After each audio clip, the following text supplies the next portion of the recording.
লা তাকনাতু মির রাহমাতিল্লাহ ইন্নাল্লাহা ইয়াগফিরুয যুনুবা জামিআ। আমার আল্লাহ রাব্বুল আলামিন পৃথিবীর যত গুনাহগার মানুষ আছে, যত মানুষ গুনাহ করে ফেলে, মানুষের স্বভাব হলো মানুষ গুনার দিকে ধাবিত হয়, শয়তান তাকে ধোঁকার মধ্যে ফেলায় দেয়। নবীগণ ছাড়া পৃথিবীর মধ্যে এমন কোনো মানুষ নাই যে গুনাহ করে নাই, গুনাহ হয়েই যেতে পারে। আল্লাহ রাব্বুল আলামিন গুনাহগার বান্দাদেরকে পথ বাতিয়ে দিচ্ছেন। আল্লাহ রাব্বুল আলামিন সূরা জুমারের 53 নম্বর আয়াতের মধ্যে বলেন, ও নবী কুল, আপনি বলে দেন, ইয়া ইবাদিয়াল্লাযীনা আসরাফু, ও দুনিয়ার ঈমানদারগণ, ও দুনিয়ার ঈমানদারগণ, আল্লাযীনা আসরাফু আলা আনফুসিহিম, তোমরা যারা নিজের নফসের উপর জুলুম করে ফেলেছো, তোমরা যারা নিজের নফসের উপর জুলুম করে ফেলেছো, গুনাহ করে ফেলেছো, অন্যায় করে ফেলেছো, শয়তানের ধোঁকার মধ্যে পড়ে গিয়েছো। একটা সময় এমন গিয়েছে যে তুমি বুঝতে পেরেছো তুমি অন্যায় করেছো, তোমার হাই হুতাশ করার প্রয়োজন নাই, তোমার অধৈর্য হয়ে যাওয়ার প্রয়োজন নাই। লা তাকনাতু মির রাহমাতিল্লাহ, তোমরা আমি আল্লাহ রাব্বুল আলামিনের রহমত থেকে নৈরাশ হয়ে যাও না। যদি খালেজ দিলে চোখ থেকে এক ফোঁটা পানি ফেলানোর পরে আমি আল্লাহ রাব্বুল আলামিনের কাছে তওবা করতে পারো, আমি আল্লাহ রাব্বুল আলামিন ইয়াগফিরুয যুনুবা জামিআ, আমি আল্লাহ রাব্বুল আলামিন তোমাদের জীবনের সমস্ত গুনাহগুলো এই খাঁটি তওবার মাধ্যমেই মাফ করে দেব। সুবহানাল্লাহ। সমস্ত প্রশংসা আল্লাহ তাআলার জন্য, যিনি আমাদেরকে মহব্বত করে ভালোবেসে পৃথিবীর মধ্যে শ্রেষ্ঠতম স্থান আল্লাহর ঘরে আসার তৌফিক দান করেছেন। সেজন্য শুকরিয়া দান করি, আলহামদুলিল্লাহ। সম্মানিত উপস্থিতি, আমি আপনাদের সামনে কোরআনে কারীমের একখানা আয়াতের অংশ বিশেষ, রাসূলের অসংখ্য হাদিস থেকে ছোট্ট একখানা হাদিস তেলাওয়াত করেছি। ইনশাআল্লাহ আমার তেলাওয়াতকৃত কোরআন এবং হাদিসকে সামনে রেখে কিছু কথা বলবো। ওমা তাওফীকি ইল্লা বিল্লাহ। আজকে আমরা আলোচনা শুনব তওবার প্রয়োজনীয়তা এবং গুনাহের মৌলিক 8টি ক্ষতির সম্পর্কে। মানুষ যে গুনাহ করে, এই গুনার অনেক ক্ষতি আছে, তার মধ্যে 8টি ক্ষতির সম্পর্কে আলোচনা শুনব এবং তওবার প্রয়োজনীয়তা সম্পর্কে ইনশাআল্লাহ আমরা আলোচনা শুনব। তো গুনাহ কাকে বলে আজকে আমাদের জানতে হবে। গুনাহ বলা হয় আল্লাহ রাব্বুল আলামিন এবং রাসূল সাল্লাল্লাহু আলাইহি ওয়াসাল্লাম যেটা নিষেধ করেছেন সেই কাজটা করার নামই হচ্ছে গুনাহ। আল্লাহ আপনাকে যা আদেশ করেছেন সেটা করার নাম হচ্ছে সওয়াব, নেকির কাজ, ভালো কাজ। আর আল্লাহর রাসূল যেটা আপনাকে নিষেধ করেছেন, শরীয়তের মধ্যে যেটাকে নিষেধ করা হয়েছে, ওইটা করার নামই হচ্ছে গুনাহ। তো গুনার মাধ্যমে আপনার স্রষ্টা আল্লাহ রাব্বুল আলামিন আপনার প্রতি বেজার হয়ে যায়, আর গুনার মাধ্যমে শয়তান খুশি হয়ে যায়। নাউজুবিল্লাহ। দেখেন, গুনার মাধ্যমে আল্লাহ অসন্তুষ্ট হয়, শয়তান খুশি হয়। আর সবের মাধ্যমে, ভালো কাজের মাধ্যমে আল্লাহ খুশি হয়, শয়তান বেজার হয়। তো যেই কাজের মধ্যে শয়তান খুশি হয়, আল্লাহ বেজার হয়, ওই কাজের প্রভাব, ওই কাজের ক্ষতি অবশ্যই আছে, অবশ্যই ক্ষতি আছে। তো গুনাহটা হচ্ছে দুই ভাবে, একটা হচ্ছে প্রকাশ্য গুনাহ, আরেকটা হচ্ছে গোপনে গুনাহ। মানুষ প্রকাশ্যে গুনাহ করে, সবার সামনে গুনাহ করে, আবার মানুষ আড়ালে আড়ালে কারো সামনে নয়, একা একাও গুনাহ করে। গুনাহটা দুই প্রকার, প্রকাশ্যে এবং আড়ালে। এই প্রকাশ্যে এবং আড়ালে গুনাহ না করার ব্যাপারে আমার আল্লাহ রাব্বুল আলামিন কোরআনে কারীমের সূরা আনআমের 120 নম্বর আয়াতের মধ্যে বান্দাকে উপদেশ দেন, বান্দাকে নির্দেশ দেন, বান্দা তুমি প্রকাশ্যেও গুনাহ করবা না, গোপনেও গুনাহ করবা না। যদি প্রকাশ্যে গুনাহ করো, গোপনে গুনাহ করো, তাড়াতাড়ি ছেড়ে দাও। আল্লাহ বলেন, وقال الله تعالى في القرآن الكريم وذروا ظاهر الإثم وباطنه وذروا ظاهر الإثم وباطنه। আল্লাহ বলেন, বান্দা ওয়াদারু, তুমি ছেড়ে দাও যাহিরাল ইসমি ওয়া বাতিনা, যদি তুমি প্রকাশ্যে গুনাহ করে থাকো অথবা গোপনে একাকিত্বভাবে সকলের আড়ালে তুমি গুনাহ করতে থাকো, যাহিরু, উভয় প্রকার গুনাহ তোমরা ছেড়ে দাও। আল্লাহ আরো বলেন, ইন্নাল্লাযীনা ইয়াকসিবুনাল ইসমা সায়ুজজাউনা বিমা কানু ইয়াকতারিফুন। আল্লাহ বলেন, আমি তো বলে দিলাম প্রকাশ্যে এবং গোপনে সব গুনাহ তোমরা ছেড়ে দাও, তারপরেও যারা এমনিভাবে গুনাহ করতেই থাকবে সায়ুজজাউনা বিমা কানু ইয়াকতারিফুন, আমি আল্লাহ রাব্বুল আলামিন অচিরেই তারা গুনাহ করার কারণে তাদেরকে কঠিন থেকে কঠিন শাস্তির মধ্যে নিক্ষেপ করব না, নাউযুবিল্লাহ। তো আল্লাহ বলতেছেন, ওয়াজারু, তোমরা ছেড়ে দাও, যাহিরাল ইসমি ওয়া বাতিনা, প্রকাশ্যে গুনাহ এবং গোপনে গুনাহ। এবং আরো জেনে রাখো, ইন্নাল্লাযীনা ইয়াকসিবুনাল ইসমা, যারা গুনাহ করে প্রকাশ্য অথবা গোপনে, সাইয়ুজজাউনা বিমা কানু ইয়াকতারিফুন, অচিরেই আমি আল্লাহ রাব্বুল আলামিন তাদের কৃত কর্মের কারণে শাস্তি দিয়ে থাকব। মানে যখন তারা দুনিয়ার বুক থেকে চলে যাবে, মৃত্যুবরণ করবে, দুনিয়ার বুকে এই গুনাহ করার কারণে আমি আল্লাহ রাব্বুল আলামিন তাদেরকে জাহান্নামে নিক্ষেপ করে তাদের কৃতকর্মের স্বাদ আস্বাদন করিয়ে দেব, নাউযুবিল্লাহ। এই গুনাহের ব্যাপারে রাসূল সাল্লাল্লাহু আলাইহি ওয়াসাল্লাম নিজেও বলেন, তিরমিজি শরীফের 2305 নম্বর হাদিস, وقال رسول الله صلى الله عليه وسلم اتق المحارم تكن أعبد الناس। আপনার আমার প্যারে হাবিব মুহাম্মদ মুস্তাফা আহমদ মুস্তাফা সাল্লাল্লাহু আলাইহি ওয়াসাল্লাম দুনিয়ার সমস্ত মানুষদেরকে উদ্দেশ্য করে বলেন, ইত্তাকিল মাহারিম, ও দুনিয়ার মানুষ, আল্লাহ রাব্বুল আলামিন যেই সমস্ত কাজের ব্যাপারে তোমাদেরকে নিষেধ করেছে, হারাম করে দিয়েছে, ওই সমস্ত কাজের ব্যাপারে তোমরা ভয় করো। অর্থাৎ তোমরা আল্লাহ রাব্বুল আলামিনের নাফরমানি করা থেকে ভয় করো। আল্লাহ রাব্বুল আলামিন যে সমস্ত গুনাহের কথা বলে দিয়েছেন, গুনাহ থেকে তোমরা বেঁচে থাকো। আমি রাসূল তোমাদেরকে বলে দিলাম, তাকুন আ'বাদান নাস, মানুষের মধ্যে যদি তোমরা গুনাহ থেকে বেঁচে থাকতে পারো, তাকুন আ'বাদান নাস, তোমরা দুনিয়ার মধ্যে মানুষের মধ্যে শ্রেষ্ঠতম মানুষ হিসেবে পরিণত হয়ে যাবে। সুবহানাল্লাহ। তো রাসূল বলতেছেন, ইত্তাকিল মাহারিম, তোমরা আল্লাহর গুনাহকে ভয় করো। আল্লাহ যেগুলোকে নিষেধ করেছেন, হারাম করেছেন, ওই সমস্ত কাজগুলোকে তোমরা ভয় করো। তাকুন আ'বাদান নাস, দুনিয়ার মধ্যে মানুষদের মধ্যে শ্রেষ্ঠতম মানুষ তুমি পরিণত হয়ে যাবে। সুবহানাল্লাহ। আর আল্লাহ বলতেছেন সূরা আনআমের 120 নম্বর আয়াত, প্রকাশ্যে গোপনে, গুনাহ দুই ভাবে হয়, প্রকাশ্যে এবং গোপনে। এই প্রকাশ্যে এবং গোপনে গুনাহ তোমরা ছেড়ে দাও। যদি গুনাহ না ছাড়ো, প্রকাশ্যে এবং গোপনে গুনাহ করতেই থাকো, অচিরেই এমন একটা সময় আসবে আমি আল্লাহ রাব্বুল আলামিন তোমাদের কৃতকর্মের কারণে জাহান্নামের মধ্যে নিক্ষেপ করে তোমাদের এই কৃতকর্মের স্বাদ আস্বাদন করিয়ে দেব, নাউযুবিল্লাহ। গুনাহ হচ্ছে এমন একটা জিনিস, দুনিয়ার বুকে গুনাহ হচ্ছে একটা ক্যান্সারের মতো।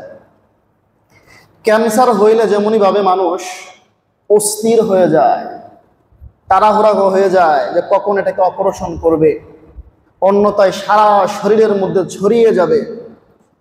ক্যান্সারের প্রভাব, ক্যান্সারের পচন সারা শরীরের মধ্যে ছড়িয়ে যায় অপারেশন না করলে।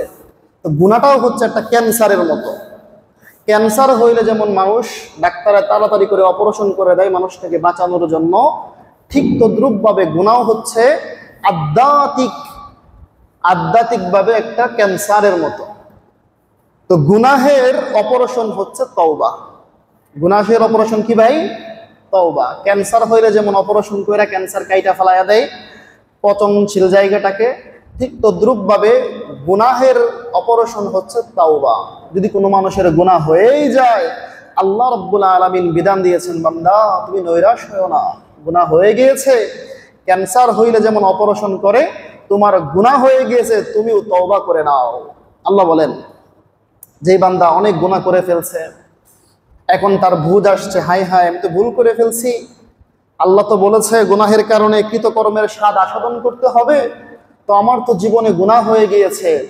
তো বান্দার এই বুঝ আসার পরে বান্দা যেন হাই হুতাশ না করে একেবারে অস্থির না হয়ে যায়, মরে না যায়, এই জন্য আল্লাহ রাব্বুল আলামিন যারা গুনাহগার তাদের জন্য কিছু পথ বাতিয়ে দিয়েছেন। আল্লাহ রাব্বুল আলামিন এই গুনাহগারদের জন্য সূরা জুমারের 53 নম্বর আয়াতের মধ্যে আল্লাহ বলেন قل يا عبادي الذين أسرفوا لا تقنطوا من رحمة الله إن الله يغفر الذنوب جميعا। আমার আল্লাহ রাব্বুল আলামিন পৃথিবীর যত গুনাহগার মানুষ আছে, যত মানুষ গুনাহ করে ফেলে, মানুষের স্বভাব হলো মানুষ গুনার দিকে ধাবিত হয়, শয়তান তাকে ধোঁকার মধ্যে ফেলায়া দেয়। নবীগণ ছাড়া পৃথিবীর মধ্যে এমন কোনো মানুষ নাই যে গুনাহ করে নাই, গুনাহ হয়েই যেতে পারে। আল্লাহ রাব্বুল আলামিন গুনাহগার বান্দাদেরকে পথ বাতিয়ে দিচ্ছেন।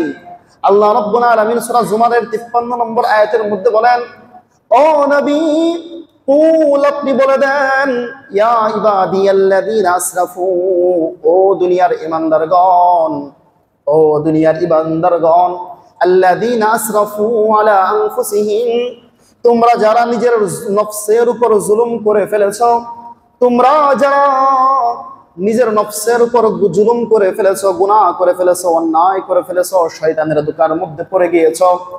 একটা সময় এমন গিয়েছে যে তুমি বুঝতে পেরেছো তুমি অন্যায় করেছো, তোমার হাই হুতাশ করার প্রয়োজন নাই, তোমার অধৈর্য হয়ে যাওয়ার প্রয়োজন নাই। লা তাকনাতু মির রাহমাতিল্লাহ, তোমরা আমি আল্লাহ রাব্বুল আলামিনের রহমত থেকে নৈরাশ হয়ে যাও না। যদি খালেস দিলে চোখ থেকে এক ফোঁটা পানি ফেলানোর পরে আমি আল্লাহ রাব্বুল আলামিনের কাছে তওবা করতে পারো, আমি আল্লাহ রাব্বুল আলামিন ইয়াগফিরুয যুনুবা জামিআ, আমি আল্লাহ রাব্বুল আলামিন তোমাদের জীবনের সমস্ত গুনাহগুলো এই খাঁটি তওবার মাধ্যমেই মাফ করে দেব। সুবহানাল্লাহ। তো যে আল্লাহ বলতেছেন গুনাহ কইরো না, প্রকাশ্যে এবং গোপনে যদি গুনাহ হয়েই যায়, আমি আল্লাহ রাব্বুল আলামিন যদি গুনাহ করেই ফেলো আর যদি তওবা না করো, এই গুনাহের কারণে কিয়ামতের পরে তোমাদেরকে জাহান্নামে নিক্ষেপ করব। সেই আল্লাহই বলতেছেন, বান্দা যদি গুনাহ হয়েই যায় হাই হুতাশ করে ফেলো না, নৈরাশ হয়ে যায় না, আমি আল্লাহ রাব্বুল আলামিন আরহামুর রাহিমিন, দয়ার সাগর। আমি সূরা জুমারের মধ্যে বলে দিলাম যে আমি আল্লাহ রাব্বুল আলামিনের কাছে খালেস দিলে তওবা করো, ইয়াগফিরুয যুনুবা জামিআ, আমি আল্লাহ রাব্বুল আলামিন তোমাদের জীবনের সমস্ত গুনাহগুলোকেই মাফ করে দেব। সুবহানাল্লাহ। তাহলে গুনাহ হইলে নৈরাশ হওয়া যাবে না ভাই, আল্লাহর রহমতের আশা করতে হবে। এক নম্বর তো গুনাহ করাই যাবে না, দুই নম্বর যদি গুনাহ হয়েই যায় আল্লাহর কাছে তওবা করতে হবে, ইস্তেগফার করতে হবে। তওবা এবং ইস্তেগফার করলে আল্লাহ মাফ করে দিবেন। খাঁটি দিলে শুধু মাফই করবেন না, বরং আল্লাহ রাব্বুল আলামিন তওবা এবং ইস্তেগফার করার কারণে আপনাকে আমাকে 5 থেকে 5টা পুরস্কার দিবেন। সুবহানাল্লাহ। দেখেন কেমন আল্লাহ রাব্বুল আলামিন, আল্লাহর শান কত বড়। বান্দা গুনাহ করেছে, আল্লাহ তো রাগ করবেন? আল্লাহ তো রাগ করেনই না, তওবা করলে মাফ করে দিয়েছেন, সাথে 5টা পুরস্কারও দিয়েছেন। 5টা পুরস্কার দিবেন, দলিল সূরা নূহের 10 থেকে 12 নম্বর আয়াত, 10, 11, 12 এই 3টা আয়াতের মধ্যে আল্লাহ রাব্বুল আলামিন বলেছেন, বান্দা গুনাহ করে ফেললে, তওবা করলে আমি মাফ তো করবই, সাথে সাথে 5টা পুরস্কারও তাকে দান করব। সুবহানাল্লাহ। 5টা পুরস্কার কি? আল্লাহ রাব্বুল আলামিন সূরা নূহের 10, 11, 12 নম্বর আয়াতের মধ্যে বলেন, فَقُلْتُ اسْتَغْفِرُوا رَبَّكُمْ إِنَّهُ كَانَ غَفَّارًا يُرْسِلِ السَّمَاءَ عَلَيْكُمْ مِدْرَارًا وَيُمْدِدْكُمْ بِأَمْوَالٍ وَبَنِينَ وَيَجْعَلْ لَكُمْ جَنَّاتٍ وَيَجْعَلْ لَكُمْ أَنْهَارًا। আল্লাহ রাব্বুল আলামিন বলে দেয়, সাইয়েদনা নূহ আলাইহিস সালাতু ওয়াস সালাম তার জাতির কাছে গিয়ে বলল, ও আমার কওম, ও আমার জাতি, ইস্তাগফিরু রাব্বাকুম, তোমরা গুনাহ করে ফেলেছো, ইস্তাগফিরু রাব্বাকুম, আল্লাহর কাছে ইস্তিগফার করো, আল্লাহর কাছে তওবা করো। ইস্তাগফিরু রাব্বাকুম ইন্নাহু কানা গফফারা।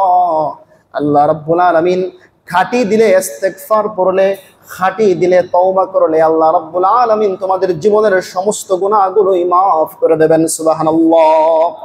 শুধু গুনাহগুলোই মাফ করবেন বিষয়টা এরকম নয়। ইরসিলিস সামা আলাইকুম মিদরারা। দুনিয়ার বুকে চলতে গেলে তোমরা জমিনের মধ্যে ফসল ফলাও, জমিনের বৃক্ষগুলো থেকে তোমরা ইস্তেফা, তোমরা নাফা অর্জন করো, বিভিন্ন ফল ফ্রুট গাছের মাধ্যমে তোমরা খাও। ওই সমস্ত গাছ ফল দিবে না যদি আকাশ থেকে বৃষ্টি না হয়, জমিন কোনোদিন ফসল দিবে না যদি আকাশ থেকে বৃষ্টি না হয়।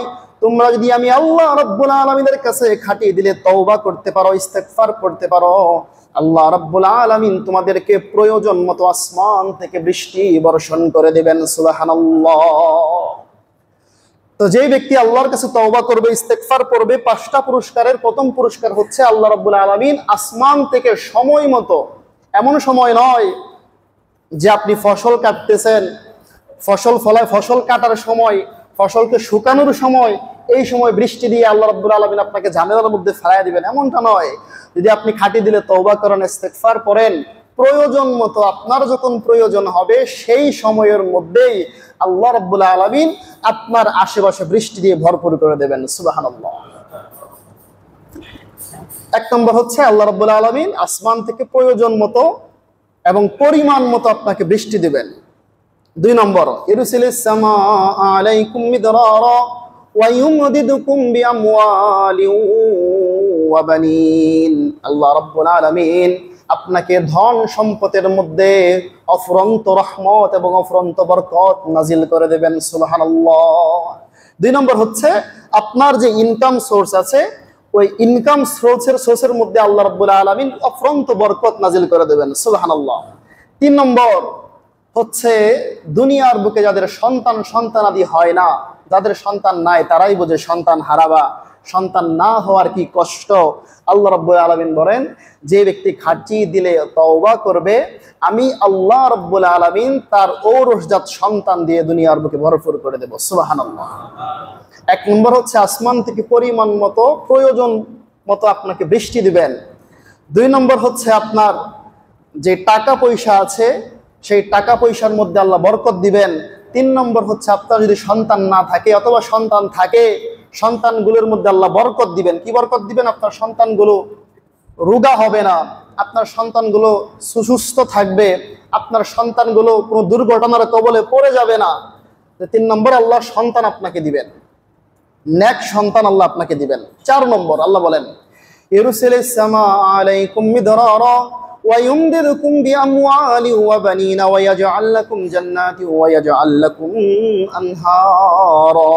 আল্লাহ বলেন 4 নম্বর হচ্ছে আমি আল্লাহ রাব্বুল আলামিন ওই বান্দার জন্য পুরস্কার স্বরূপ জান্নাতের নাজ নিয়ামত আমি রেখে দিয়েছি। সুবহানাল্লাহ। 5 নম্বর পুরস্কার হচ্ছে সেই জান্নাতের তলদেশ দিয়ে আমি আল্লাহ রাব্বুল আলামিন নদ এবং নদী, মিষ্টান্ন পানি ওই বান্দার জন্য আমি ব্যবস্থা করে রেখে দিয়েছি। সুবহানাল্লাহ। তাহলে গুনাহ যদি হয়েই যায় নৈরাশ হওয়া যাবে না। আল্লাহ রাব্বুল আলামিন সূরা জুমারের 53 নম্বর আয়াতের মধ্যে বলেছেন, নৈরাশ হও না, আল্লাহর কাছে তওবা করো, ইস্তিগফার করো। সেই আল্লাহ আবার বলতেছেন, যদি তওবা এবং খাঁটি দিলে ইস্তিগফার করতে পারো, আমি আল্লাহ রাব্বুল আলামিন তোমাকে 5টা পুরস্কার দিব। সূরা নূহের 10, 11, 12 5টা পুরস্কারের মধ্যে 1 নম্বর পুরস্কার হচ্ছে আসমান থেকে প্রয়োজন স্বরূপ পরিমাণ মতো তোমাকে বৃষ্টি দিব।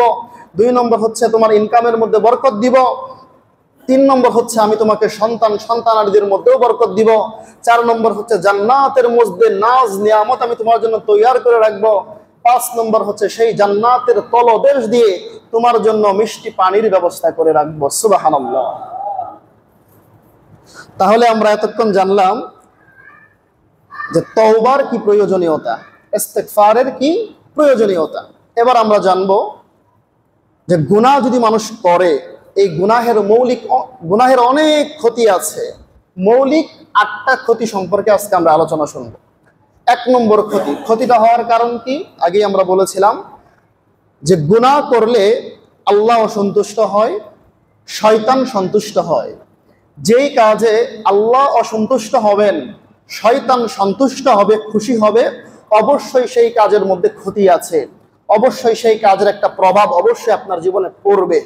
তো মৌলিকভাবে গুনাহ করার কারণে 8টা প্রভাব আপনার জীবনের মধ্যে পড়বে, আমাদের জীবনের মধ্যে পড়বে যদি আমরা গুনাহ করে থাকি। 1 নম্বর, যে ব্যক্তি গুনাহ করবে, বেশি বেশি গুনাহ করবে এবং গুনাহের উপরে ইস্তেকামাত থাকবে, তওবা করবে না, লাগাতার সে গুনাহ করেই যাবে, তার 1 নম্বর ক্ষতি হবে, ওই বান্দা ইবাদত থেকে মাহরুম হয়ে যাবে। সে ইবাদত করতে পারবে না, ইবাদত তার কাছে ভালো লাগবে না।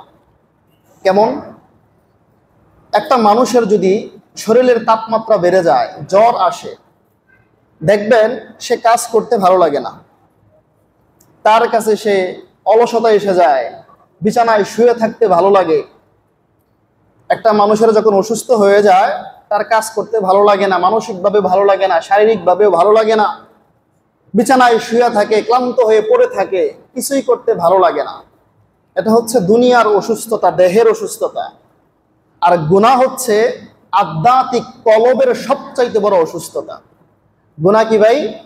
গুনাহ হচ্ছে কলবের জন্য, যেই কলবের মাধ্যমে আপনি আপনাকে আল্লাহকে রাজি খুশি করবেন, যে কলবের মাধ্যমে আল্লাহর ইবাদত বন্দেগী করা হয়, আল্লাহর সাথে সম্পর্ক জোড়া লাগানো হয়, সেই কলবের সবচাইতে বড় অসুস্থতা হচ্ছে গুনাহ। যখন আপনি বেশি বেশি গুনাহ করবেন, অটোমেটিক মুয়াজ্জিন সাহেব মসজিদ থেকে আজান দেবে, আল্লাহু আকবার, হাইয়া আলাস সালাহ, আল্লাহ সবচাইতে বড়, নামাজের দিকে আসো। যে ব্যক্তি গুনাহগার, সে দোকানের মধ্যে বসে বসে আড্ডা দিবে, তার কানগুলো ওদিকে ভ্রুক্ষেপও করবে না যে আমার ইবাদত করতে হবে, নামাজ পড়তে হবে। কারণ কি? তার কলবের মধ্যে গুনাহ, তার কলব অসুস্থ হয়ে গিয়েছে গুনাহের কারণে। ওই বান্দা সব কাজ করতে সময় পাবে, কিন্তু আল্লাহ যে নির্দেশ দিয়েছেন, আল্লাহ যে হুকুম দিয়েছেন, সেই হুকুমগুলো পালন করার মতো সময় থাকবে না। হেলায় খেলায় তার সময় কেটে যাবে, আল্লাহর ঘর মসজিদে সে আসতে পারবে না, সে ফেসবুকে ঢুকবে, লম্বা সময় চলে যাবে, এদিক দিয়ে আজান হবে, তার সুযোগও পাবে না, সে টেরও পাবে না কোন সময় আজান হইল না কি হইল। সে ইউটিউব দেখতে থাকবে, গুনাহের কারণে তার অন্তরটা, কলবটা অসুস্থ হয়ে গিয়েছে, ফলে তার কোন দিক দিয়ে নামাজের সময় চলে গিয়েছে সে কল্পনাও করতে পারবে না। আল্লাহ রাব্বুল আলামিন বলতেছেন, বান্দা তুমি যদি গুনাহ করো, এই গুনাহের মাধ্যমে তোমার কলব অসুস্থ হয়ে যাবে, অটোমেটিক তোমার ইবাদত থেকে তোমার মন অনীহা এসে, ইবাদতের প্রতি অনীহা একটা ভাব এসে অটোমেটিক তোমার ইবাদত থেকে তুমি দূরে সরে যাবে। অথবা কথাটা এমনও বলা যায়, যে ব্যক্তি গুনাহ করবে, আল্লাহ রাব্বুল আলামিন এই গুনাহের কারণে, গুনাহগার বান্দার কারণে আল্লাহ রাব্বুল আলামিন তাকে তৌফিক দিবেন না সে ভালো ভালো কাজ করার জন্য। আল্লাহ রাব্বুল আলামিন তৌফিক দিবেন না আল্লাহ যেই নির্দেশ দিয়েছেন সেই নির্দেশ মতো কাজ করার জন্য। কি মারাত্মক কথা যে আল্লাহ বলতেছেন, যে ব্যক্তি গুনাহ করবে তার প্রথম ক্ষতিটাই হচ্ছে সে ইবাদত থেকে মাহরুম হয়ে যাবে, ইবাদত থেকে দূরে সরে যাবে।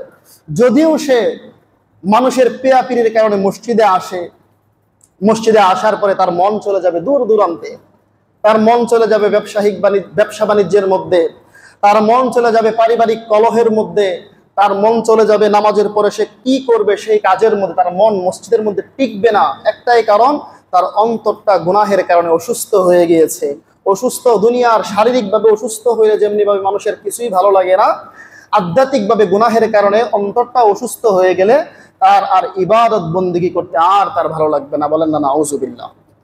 1 নম্বর ক্ষতি। 2 নম্বর ক্ষতি হচ্ছে, যে ব্যক্তি গুনাহ করবে সে কোরআন হাদিসের ইলম থেকে, জ্ঞান থেকে,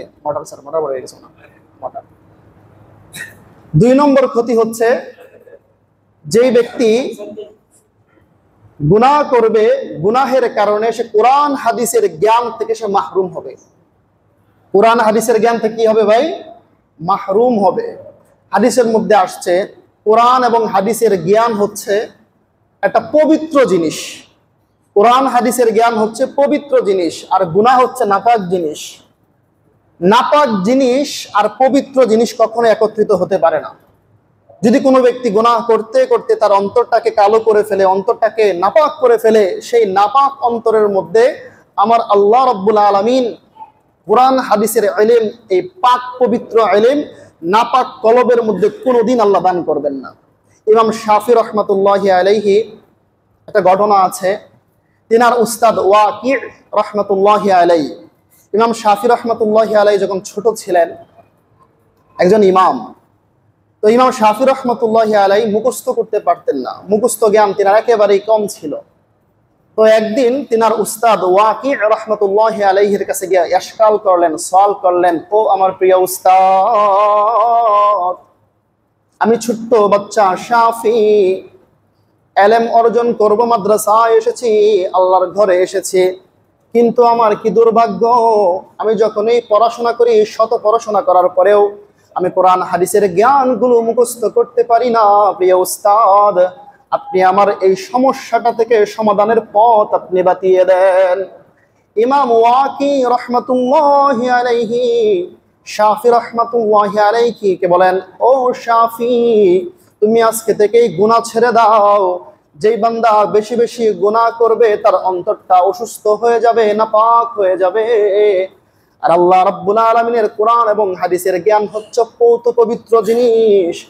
গুনাহগারের অন্তরের মধ্যে, নাপাক অন্তরের মধ্যে আমার আল্লাহ রাব্বুল আলামিন পৌত পবিত্র ইলম কখনোই দিতে পারেন না। যে ওয়াকি রহমতুল্লাহি আলাইহি শাফিকে বলেছেন যে আল্লাহর যে ইলম আছে, কোরআন হাদিসের ইলম, এই ইলমটা হচ্ছে পৌত পবিত্র জিনিস। আর গুনাহের কারণে মানুষের অন্তর নাপাক হয়ে যায়। নাপাক জিনিসের মধ্যে আল্লাহ রাব্বুল আলামিন কোনোদিন পৌত পবিত্র ইলম, পাক পবিত্র ইলম কখনোই আল্লাহ দান করেন না। তো 2 নম্বর ক্ষতি কি ভাই? গুনার কারণে সে দ্বীনি ইলম থেকে মাহরুম হয়। 3 নম্বর হচ্ছে রিজিক থেকে মাহরুম হয়। রিজিক 3 নম্বর হচ্ছে ভাই কি? রিজিক থেকে মাহরুম হয়। রিজিক শুধু এটাই না যে খাবার, টাকা পয়সা। রিজিক একটা ব্যাপক একটা শব্দ। রিজিক মানে হচ্ছে আপনার সুস্থতা, রিজিক মানে হচ্ছে আপনি ভালো থাকবেন, ভালো থাকার জন্য যা কিছু প্রয়োজন সবই হচ্ছে রিজিক। আল্লাহ বলতেছেন যে ব্যক্তি গুনাহ করবে 3 নম্বর ক্ষতি হবে, সে রিজিক থেকে বঞ্চিত হবে। সে রিজিক থেকে বঞ্চিত হবে। এই রিজিক থেকে যে বঞ্চিত হবে এই ব্যাপারে রাসূল সাল্লাল্লাহু আলাইহি ওয়াসাল্লাম ইবনে মাজাহ শরীফের 90 নম্বর হাদিসের মধ্যে বলেন, وقال رسول الله صلى الله عليه وسلم إن الرجل لا يحرم الرزق لخطيئته। রাসূল সাল্লাল্লাহু আলাইহি ওয়াসাল্লাম সাহাবাদেরকে বলে দেয়, ও সাহাবায়ে কেরাম, তোমরা শুনে রাখো, পৃথিবীর মধ্যে এমন অনেক মানুষ আসবে, পৃথিবীর মধ্যে এমন অনেক মানুষ আসবে, ইউহরামুর রিজকু, সে নিজেই তার রিজিককে নষ্ট করে ফেলবে, তার কাছে রিজিকগুলোকে হারাম করে ফেলবে, লিখাতিআতি, নিজের কৃতকর্মের কারণে, গুনাহ করার কারণে আল্লাহ রাব্বুল আলামিন তাকে যে রিজিকগুলো দিয়েছিল সেই রিজিকগুলো সে নিজেই ধ্বংস করে ফেলবে। নাউযুবিল্লাহ। রাসূল বলতেছেন যে গুনাহের কারণে বান্দা নিজের রিজিক নিজেই নষ্ট করে ফেলবে। কিভাবে নষ্ট করবে? বাহ্যিক দৃষ্টিতে আমরা তাকাই, যদি আমরা টাকা পয়সা অথবা অর্থনৈতিক দিক দিয়েও তাকাই, খাবারের দিক দিয়েও রিজিক দিকে তাকাই, মানুষ 2 ধরনের হয়। এক ধরনের মানুষ দুনিয়ার বাকি অনেক অভাবের মধ্যে থাকে, টাকা পয়সার মধ্যে বরকত নাই, ইনকামের মধ্যে বরকত নাই, সে যত কিছুই করে টাকা পয়সা আসে না, ভালোভাবে সে চলতে পারে না। রাসূল বলতেছেন ওই বান্দা যদি গুনাহ করে, এই গুনাহের প্রভাব তার জীবনের মধ্যে পড়েছে, সে শত চেষ্টা করলেও তার ইনকামের মধ্যে বরকত হবে না, সে শত চেষ্টা করলেও সে টাকা পয়সা ইনকাম করতে পারবে না, গুনাহের কারণে তার তাসির পড়েছে। নাউযুবিল্লাহ। 2 নম্বর, আমরা এমন অনেক মানুষ দেখতে পাই গুনাহ করে কিন্তু কোটি কোটি টাকার মালিক আছে না, কোটি কোটি টাকার মালিক, এই টাকা সে তার 1 টাকা, নিজের 1 টাকাও না, মানুষের সম্পদ মেরে সে টাকা ধনী হয়েছে, গরিবের হক মেরে, ভাইয়ের হক মেরে, বোনের হক মেরে সে ধনী হয়েছে। এমন অনেক মানুষ পৃথিবীতে আছে। তাদের শাস্তিটা কি হবে? তাদের শাস্তিটা হবে, রাসূল সাল্লাল্লাহু আলাইহি ওয়াসাল্লাম বলেন, তার জীবনে এমন একটা রোগ হয়ে যাবে, রোগের কারণে ডাক্তার বলে দেবে আপনি আজকে থেকে 2 বেলা শুধু শুকনা রুটি খাবেন, জীবনে আর কোনোদিন ভালো ভালো খাবারই খেতে পারবেন না। আছে না ভাই এরকম মানুষ? সে টাকা ইনকাম করছে ঠিকই, কিন্তু আল্লাহ রাব্বুল আলামিন তার রিজিকটা ওই জায়গা থেকে বন্ধ করে দিয়েছেন। টাকা থাকা সত্ত্বেও সে রিজিকগুলো ভক্ষণ করতে পারতেছে না। অথবা আল্লাহ রাব্বুল আলামিন তার জীবনে এমন একটা রোগ দিবেন, সেই রোগের প্রভাবে সে সুস্থ থাকতে পারবে না। রোগও সুস্থ থাকাটা হচ্ছে বড় একটা রিজিক। তো আল্লাহ রাব্বুল আলামিন এই হারাম ইনকাম করার কারণে, গুনাহ করার কারণে তাকে এমন বড় একটা রোগ দিবেন, সারা জীবনে এই রোগের পিছনে সে ঘুরতে থাকবে, জীবনে কোনোদিন সুস্থতার মুখ সে দেখবে না। নাউযুবিল্লাহ। তাহলে আমরা 3 নম্বর কি পাইলাম ভাই? আল্লাহ রাব্বুল আলামিন রিজিক থেকে তাকে মাহরুম করে দেবেন। 4 নম্বর হচ্ছে সে কোনোদিন, যে ব্যক্তি বেশি বেশি গুনাহ করবে, গুনাহগার হবে, সে কোনোদিন সফলতার মুখ দেখবে না। তার জীবনে শুধু বিপদ আপদ মুসিবত লেগেই থাকবে, আসতেই থাকবে। যে ব্যক্তি বেশি বেশি গুনাহ করবে, গুনাহের তাসির স্বরূপ, গুনাহের প্রভাব স্বরূপ, গুনাহের ক্ষতি স্বরূপ তার জীবনে সফলতা আসবে না। বিপদ আপদ চতুর্দিকে তাকে গ্রাস করে রাখবে। এই যে চতুর্দিকে গ্রাস করে রাখবে, আল্লাহ রাব্বুল আলামিন নিজেই কোরআনে কারিমের মধ্যে বলেছেন, সূরা শুআরার 30 নম্বর আয়াতের মধ্যে আল্লাহ বলতেছেন, আল্লাহ বলেন, ওয়ামা আসাবাতকুম মুসিবাতুন ফাবিমা কাসাবাত আইদিকুম ওয়াফু আন কাসীর। আল্লাহ রাব্বুল আলামিন সূরা শুআরার 30 নম্বর আয়াতের মধ্যে বলে দেয়, ও দুনিয়ার মানুষ তোমরা শুনে রাখো, ও দুনিয়ার মানুষ তোমরা জেনে রাখো, দুনিয়ার মধ্যে যে সমস্ত বিপদ আপদ তোমার কাছে আসে, যত মুসিবত তোমার কাছে আসে, ফাবিমা আইদিকুম, সবগুলোই হলো তোমার 2 হাতের কামাই। আল্লাহ বলতেছেন তোমার জীবনে যত বিপদ আপদ আছে, সমস্ত বিপদ আপদ হচ্ছে তোমার 2 হাতের কামাই। তুমি গুনাহ করতেছো, এই গুনাহের প্রভাব স্বরূপ, ক্ষতি স্বরূপ আল্লাহ রাব্বুল আলামিন চতুর্পার্শ্বে তোমাকে বিপদ লাগিয়ে দেবেন, ফলে তুমি কোনোদিন সফলতার মুখ পর্যন্ত দেখতে পারবে না। নাউযুবিল্লাহ। 5 নম্বর ক্ষতি, যারা বেশি বেশি গুনাহ করবে তাদের 5 নম্বর ক্ষতি কি হবে? 5 নম্বর ক্ষতি হবে, গুনাহগারের যে প্রিয় মানুষগুলো আছে, এই প্রিয় মানুষগুলো দূরে সরে যাবে। কাছের মানুষগুলো শত্রুতে পরিণত হয়ে যাবে, প্রিয় মানুষগুলো দূর দূর করে দূরে চলে যাবে। উদাহরণস্বরূপ আপনারা দেখবেন, পৃথিবীতে এমন অনেক মানুষ আছে, হারাম ইনকাম করেছিল, গুনাহ করেছিল, মানুষকে ঠকিয়েছিল, সম্পদের পাহাড় গড়ে ফেলছে। শেষ জীবনে এমন একটা পরিস্থিতি হয়েছে, নিজের সন্তানটাও বাবাকে দেখতে পারে না, নিজের সন্তান তাকে বৃদ্ধাশ্রমে গিয়ে রেখে আসছে, বাবার চেহারা পর্যন্ত দেখতে চায় না, সন্তানগুলো দূরে সরে গেল। অথবা এমন হয়েছে, সন্তান এমন জায়গায় বিয়ে করছে, বউয়ের প্রভাবে মা বাবাকে বছরে একদিনও পর্যন্ত কথা পর্যন্ত বলতে পারে না। প্রভাবটা কি? ওই যে জীবনে গুনাহ করেছিল, শেষকালে আল্লাহ রাব্বুল আলামিন শাস্তি স্বরূপ তার একেবারে কাছের মানুষ সন্তানটাকে দূরে সরাইয়া দিয়েছে। নাউযুবিল্লাহ। অথবা এমন হবে, হারাম ইনকাম করেছিল, গুনাহ করেছিল, নিজের ভাই এই সম্পত্তির জন্যই তার কাছ থেকে দূরে সরে গিয়েছে। ভাইয়ের চাইতে ভাই আর কি আপন হতে পারে, ভাই তাকে ত্যাগ করছে, দূরে চলে গেছে। অথবা সন্তানকে মানুষ করছিল হারাম টাকা দিয়া, সেই সন্তান তাকে দুনিয়ার বুকে রাইকা, মা বাবাকে বৃদ্ধ অবস্থায় রাইকা সে বিদেশ পাড়ি দিয়ে ফেলছে। সন্তানগুলো বিদেশে আছে, বছরের একদিনও মা বাবার সাক্ষাৎ করতে আসে না। এমনও ঘটনা আছে, সন্তানকে হারাম টাকা দিয়ে মানুষ করছে, সন্তান বিদেশের বাড়িতে ভালো অবস্থার মধ্যে আছে, বাবা বাংলাদেশের বড় একটা ফ্ল্যাটের মধ্যে আছে।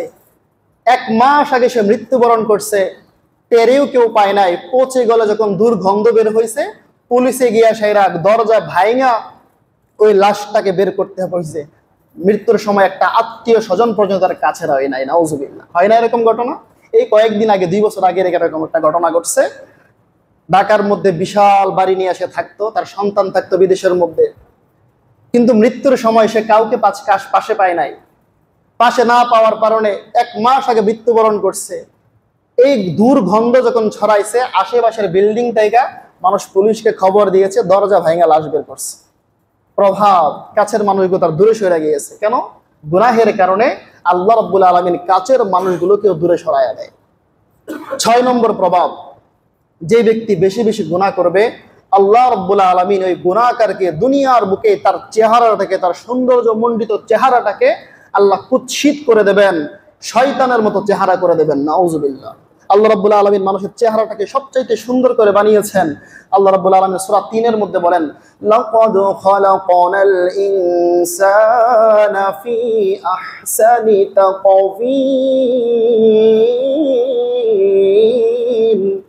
আল্লাহ রাব্বুল আলামিন বলেন, পৃথিবীর মধ্যে যত মাখলুকাত আছে, সমস্ত মাখলুকাতের মধ্যে আমি আল্লাহ রাব্বুল আলামিন মানুষের চেহারার যে অবয়ব আছে, এই চেহারার অবয়বটাকে সবচাইতে সুন্দর করে বানিয়েছি। সুবহানাল্লাহ।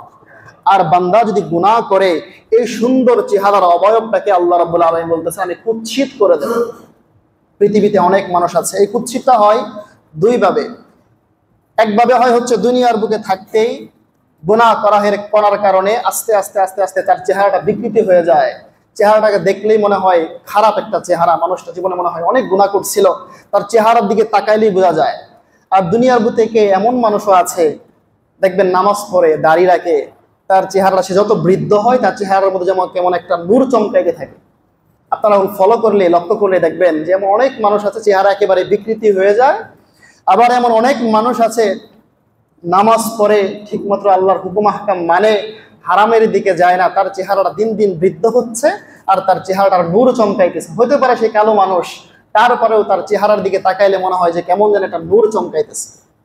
হাদিসে পাকের মধ্যে আসছে কাল কিয়ামতের দিন যখন হাসর নসর হবে, আল্লাহ রাব্বুল আলামিন ঈমানদার বান্দাগুলোর সেজদা নামক জায়গার মধ্যে, এই সেজদা করে কপাল দিয়ে সেজদা করে, নাক দিয়ে সেজদা করে, হাঁটু দিয়ে সেজদা করে, এই সেজদার জায়গাগুলোর মধ্যে আল্লাহ রাব্বুল আলামিন হাসরের সমস্ত মানুষের মধ্যে নূর জমকানি দিয়ে দিবেন। সুবহানাল্লাহ। ফলে সমস্ত মানুষগুলো সবাই দেখতে পারবে দুনিয়ার বুকে যারা নামাজ পড়তো আজকে তাদের সেজদার জায়গাগুলো কেমন ভাবে চমকাইতেছে। সুবহানাল্লাহ। এই চমকানোওয়ালা মানুষগুলোকে বেছে বেছে বেছে বেছে ফেরেশতারা জান্নাতের মেহমান করে দেবে। সুবহানাল্লাহ। তো 6 নাম্বার আমরা পাইলাম যে ব্যক্তি গুনাহ করবে তার প্রভাব স্বরূপ, ক্ষতি স্বরূপ। তার 7 নাম্বার পাইলাম, 6 নাম্বার পাইলাম চেহারাটা বিকৃতি হয়ে যাবে, তার চেহারার মধ্যে কুৎসিত এসে যাবে। 7 নম্বর প্রভাব হচ্ছে যে ব্যক্তি বেশি বেশি গুনাহ করবে, বিস্তারিত বলার সময় নাই, একেবারে হেডলাইনগুলো বলতেছি। যে ব্যক্তি গুনাহ করবে ওই ব্যক্তির থেকে আল্লাহ রাব্বুল আলামিন, যে ব্যক্তি গুনাহ করবে গুনার প্রভাব স্বরূপ 7 নম্বর ক্ষতি স্বরূপ আল্লাহ রাব্বুল আলামিন ওই গুনাহ করার কারণে এই গুনাহ থেকে ফিরে আসার আর সুযোগ দেবে না। হাদিসের মধ্যে আসছে যে ব্যক্তি গুনাহ করে একটা গুনাহ করার কারণে আরো অনেক গুনাহ সে টেনে টেনে কাছে নিয়ে আসে। মনে করেন একটা ব্যক্তি চুরি করছে, চুরি কি কোনোদিন স্বীকার আসবে যে সে চুরি করছে? এই চুরিটাকে ঢাকার জন্য আরো 10টা অপরাধ, 10টা গুনাহ তার করতে হবে। কি করতে হবে? চুরি করছে কেউ দেখে ফেলে তাকে হত্যা করতে হবে, তাকে আঘাত করতে হবে। আঘাত করা কি গুনাহ না? হত্যা করা কি গুনাহ না? যদি তাকে আদালতের মধ্যে তুলে সে নিজেকে বাঁচানোর জন্য শত ফোন দিয়ে আটবে, মিথ্যে বলবে, অন্যায়ভাবে মানুষকে দোষ দিবে, দিবে না? দিবে। একটা অপরাধ করার কারণে অটোমেটিক আরো 10, 15, 20টা অপরাধ তার জীবনে অটোমেটিক আসতেছে। এটাই বলতেছেন আল্লাহ, যে ব্যক্তি গুনাহ করবে গুনাহ থেকে ফিরে আসার আর সুযোগ আল্লাহ তাকে দিবে না, বরং অনেক গুনাহ তাকে চতুর্পার্শ্ব দিয়ে গ্রাস করে ফেলবে। নাউযুবিল্লাহ। সর্বশেষ 8 নম্বর ক্ষতি হচ্ছে যে ব্যক্তি বেশি বেশি গুনাহ করবে আল্লাহ রাব্বুল আলামিন তার মৃত্যুর সময় তওবা নসিব করার সুযোগ দিবে না। অর্থাৎ যখন মৃত্যুর সময় গড়িয়ে আসবে, সাকরাতুল মউত শুরু হয়ে যাবে, আত্মীয় স্বজনরা যদিও হুজুরকে নিয়ে যাবে তওবা করানোর জন্য, ইস্তেগফার করানোর জন্য, আপনি নিজেই কানের মধ্যে ইস্তেগফার করতে থাকবেন, কিন্তু তার মুখ দিয়ে কোনোদিন ইস্তেগফার বের হবে না। ওই সময়টার মধ্যে তার জবান বন্ধ হয়ে যাবে, সে তওবা করার আর সুযোগ পাবে না, বেঈমান হয়ে জাহান্নামী হয়ে দুনিয়ার বুক থেকে বিদায় নেবে। নাউযুবিল্লাহ। সম্মানিত উপস্থিতি, আজকে আমরা আলোচনা নির্ধারণ করেছিলাম তওবার প্রয়োজনীয়তা এবং গুনাহ করলে অনেক ক্ষতি আছে। কেননা গুনাহ করলে আল্লাহ সন্তুষ্ট হয় এবং শয়তান সন্তুষ্ট হয়, শয়তান খুশি হয়। যেই কাজের মধ্যে আল্লাহ অসন্তুষ্ট হয় অবশ্যই তার একটা ক্ষতি আছে। অনেক ক্ষতির মধ্যে মৌলিক 8টা ক্ষতি সম্পর্কে আজকে আলোচনা করলাম। আল্লাহ রাব্বুল আলামিন আমাদেরকে গুনাহ মুক্ত জীবন দান করুন, সকলে বলে আমিন। ওয়া আখিরি দাওয়ানা আনিল হামদুলিল্লাহি রাব্বিল আলামিন। যারা সুন্নাত পড়ে নাই সুন্নাত পড়ে নি।